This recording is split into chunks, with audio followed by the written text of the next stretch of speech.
So నాకు ఇంకో complaint ఉంది మీ మీద. నా జాబ్ కూడా మీరు కొట్టేసేట్టుగా అనిపిస్తున్నారు. ఒక క్లిప్ చూపిస్తాను మీకు. ప్లేస్ నీ ఇష్టం, టైం నీ ఇష్టం, దేనికైనా మేము ready. These are the numbers. ఇది చూపెట్టి మేము ఓటు అడుగుతున్నాం. ఈ గ్రాఫిక్స్ ఇదంతా ఈ సెటప్ అంతా ఉంది కదా, ఇది రోజు యూజువల్గా మేము చేస్తుంటాం ఇక్కడ. మేము చేస్తున్న దాన్ని మీరు తీసుకెళ్ళి మా జాబ్ కూడా మీరు కొట్టేస్తున్నారేమో డౌట్ వస్తుంది. సార్ నేను అనేది మీరు ఒకటి ఆలోచించండి, అకౌంటబిలిటీ ఉండాలి, జవాబుదారితనం ఉండాలి. నేనేం చేశాను, 10 ఏళ్లలో మీరేం చేయలేదు జూబ్లీహిల్స్ కంటే లెక్కలు చెప్పాను. నేనేం అడుగుతున్నాను, ప్రజాస్వామ్యంలో ఇప్పుడు మీ పిల్లలు ఉన్నారు, మీరు ప్రోగ్రెస్ రిపోర్ట్ చూస్తారు కదా యాజ్ ఎ పేరెంట్.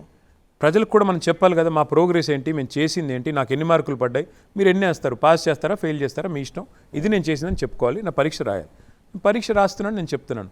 ముఖ్యమంత్రి గారితో కాంగ్రెస్తో కూడా నా ప్రార్థన, దయచేసి 2 ఏళ్లలో మీరు ఏం చేశారు, తెలంగాణకు కానీ హైదరాబాద్ కానీ ఎన్ని ఇండ్లు ఇచ్చారు, ఇట్లా ప్రజెంటేషన్ అంటే ఇవ్వండి. మీరు బెంచ్ మార్క్ సెట్ చేస్తున్నారా?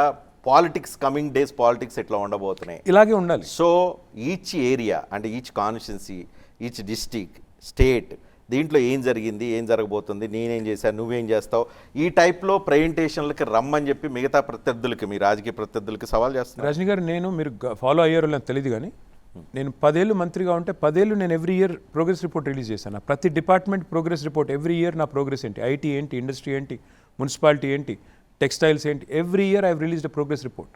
ఎందుకంటే నన్ను ఎవరు అడగలేదు, కానీ నేను నా పార్టీకి నేను ఒక రూల్ పెట్టుకున్నాను. మనం చేసే పని ఏంటో మనకు ఐడియా ఉండాలి, మన ఆఫీసర్లకు ఐడియా ఉండాలి, ప్రజలకు కూడా తెలవాలి. ఆ రిపోర్ట్ ప్రజల ముందు పారదర్శకంగా పెట్టాలి. 10 ఇయర్స్ చేశాను నేను ఇది, నాకేం కొత్త కాదు ఇది. స్క్రీన్ పెద్దగా అయినట్టుంది, అందుకే మీకు కొద్దిగా ఇబ్బంది అయినట్టుంది, కానీ బట్ అల్టిమేట్గా మాత్రం this is how future should be.